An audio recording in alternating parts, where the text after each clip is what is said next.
Let's start off with an introduction. Who are you and what you do? Try my dog. Tomorrow, make sure you've got the team ready, got everything prepared. Hey, I'm Daniel Mitchell. I'm the co-founder and creative director of Space Available Studios based here in Bali.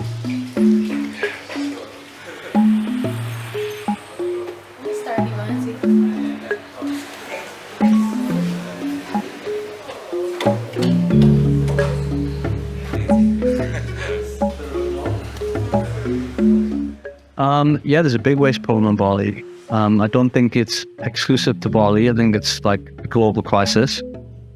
However, in Bali, it's very visible, probably more because of the lack of waste management systems that exist here. The waste is a lot more visible, and there's a culture of just throwing things out on the street or in the river, or specifically burning plastic, which is obviously terrible for everything, for the environment, the people that are inhaling it.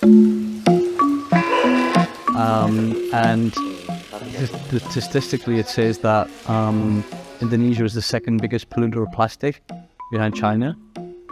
But I also know that America and UK and other places from the West, they ship a lot of their waste to places like Indonesia and Southeast Asia. So I'm certainly not saying it's only a local problem. It's a global problem.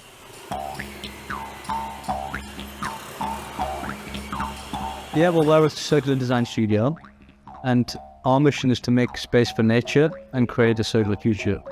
And what we mean by making space for nature is from an ecological standpoint, we're trying to extract the waste that we leave in nature, like the plastic waste that's everywhere. We extract it, but we also look for the alternative, such as biomaterials, which we believe is probably potentially could be an answer to an issue.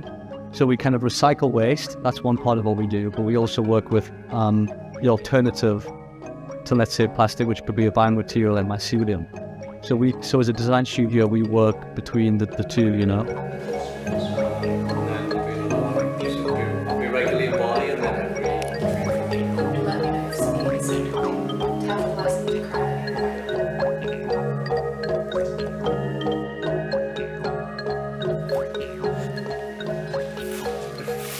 Artinya ini, sebagai seorang, artinya saya yang bekerja di wilayah visual ya, kadang kita butuh material kan itu.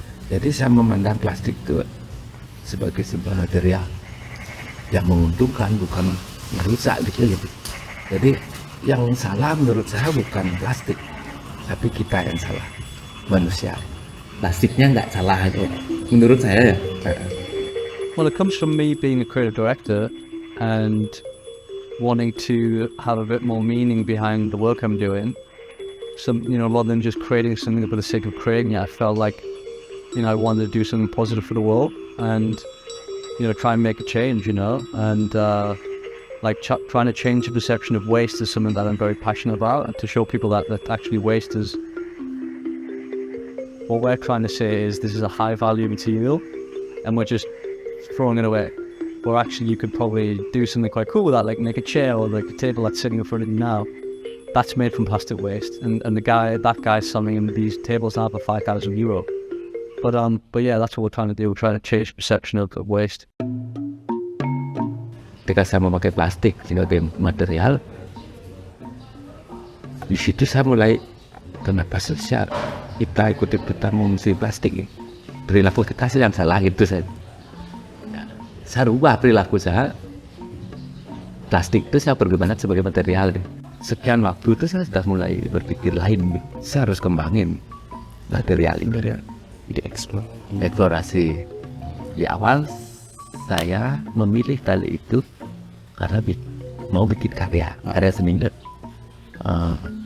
Saya ngumpulin tali itu dari tong sampah. Saya kumpulin di toko material.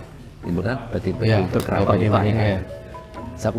Sampai saya punya banyak satu tampil. Terus saya coba karena saya melihat kan hampir mirip kan ini, sama bambu ya, sisitan bambu. Jadi saya coba, ketemulah teknik yang sama dengan bambu gitu. Well, sustainability, I mean, you are right, it's a bit of a buzzword. I think everybody now just uses it because they want to sound like they're doing something. But sustainability means how can we sustain the natural ecosystem that already exists without sort of damaging it. Dengan prinsip yang tadi itu ya bambu sudah jelas ya nggak bisa pakai ke plastik, sangat berbeda. Itu juga kebiasaan saya berkarya, kadang identitas karya, ciri khas kan gitu. Dan itu bisa sangat gampang dibaca lewat visual. Saya dari zaman kuliah dulu, saya nggak mau terikat pakai visual. Gimana saya mau cari ciri khasnya? Jadi saya berkarya sesuai kebutuhan. Tentu ya kebutuhan pemikiran, ide. So we did a few initiatives with those guys. Where we did our collaborations with people like Peggy Yu and Alex Olson. We donated percentage of profits towards that company. And right now, because we're such a small company, we're just trying to reinvest in our own like recycling facility. We're starting an educational program, school space available. I'm launching the Design Academy, which is like a free class for people to learn how to upcycle and recycle plastic waste and do bio-design and all that sort of stuff. And this is all for free for the community. And so for us, that's where we'd rather like spend our like the revenue for, like, it's obviously important to plant trees and everything else, but we feel like we can make more impact when we can see the results firsthand rather than giving to somebody and then, you know, I believe that they're doing a great job, but when you're not there, you can't see if you just get a photo or maybe, you know,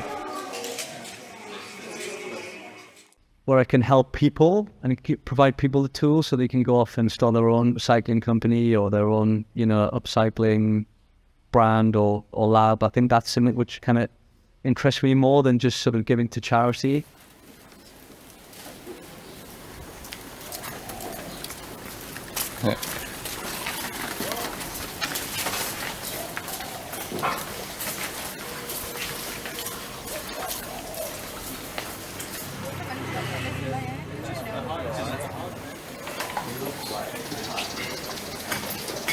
Mau kecil terus kayak bayi, itu saya Berkembang.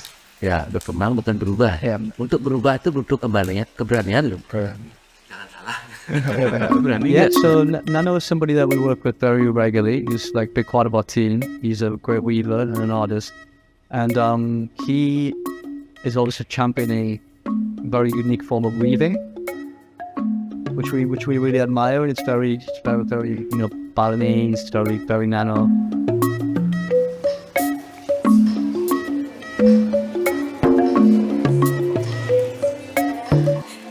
Realistis, pragmatis, ideal. Malu gue idealis yang makan. Yeah. Tapi kita bisa mau berubah material, benda yang memang remeh atau terbuang tidak kepakai, dan kita dengan kesadaran, pemikiran dan estetika kita, jadi benda itu menjadi value-nya nambah.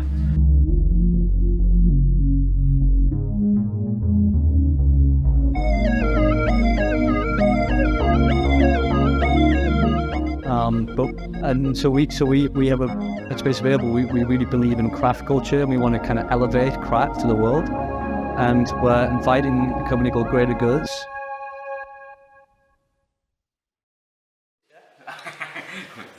We've got the Greater Goods team here. They were a company based in London. Love you guys. Who champion upcycling, and work with people like Nike and Solomon and different brands to upcycle kind of their wasting new products. How are you finding it? Is it okay? Yeah. Is it easy? So we're inviting those guys to Bali, and we're doing a workshop together with Greater Goods and Nano. Put them together and see what crazy stuff that happens, you know. Ya, dapat.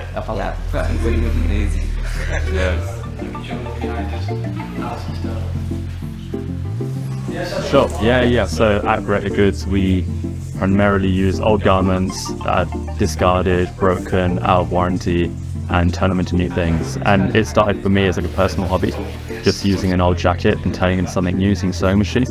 And what I want to like leaves this where there's like anyone can do it. If you have an old jacket, an old pair of jeans, just try to turn it into something new. Like the inside, yeah. It's like what Dan was saying. So there's no such thing as waste. It's just finding uses for it. You know, and I think that's a mindset change that needs to happen. But if we do it all locally, like as individuals, if we change our attitude towards it, we'll have a larger effect. So yeah, I always think on like a local scale. What can we do in our communities? And you've got a great community here in Bali, you know, like everyone's so connected. So more stuff like this. Well, I guess the vision, like for Bali, I feel like already exists, and it's already existed for a long time. That's just kind of like the original culture of Bali, where everything was made with natural material.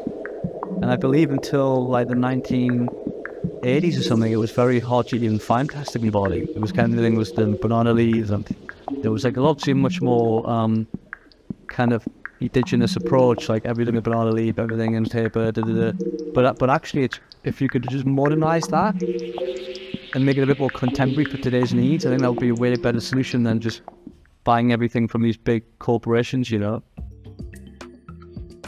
So what I hope is that culture of craft in making things from natural materials becomes like something that the young generation, like you guys, seeing the value in, because it's a very precious, valuable skill set that we don't want to lose.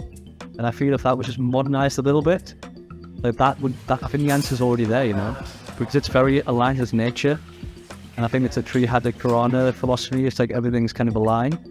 I think if you take that philosophy into everything you do, in terms of also what you make, like people think, oh, that's how I live my life, but I have my business like this. We're just trying to like simply change the perception of waste by using waste material and trying to kind of just spread the message, you know, through design and culture and art and these sorts of things. But for Bali, I feel like, just going back to the original ways of doing things, but updating them for modern times, you know.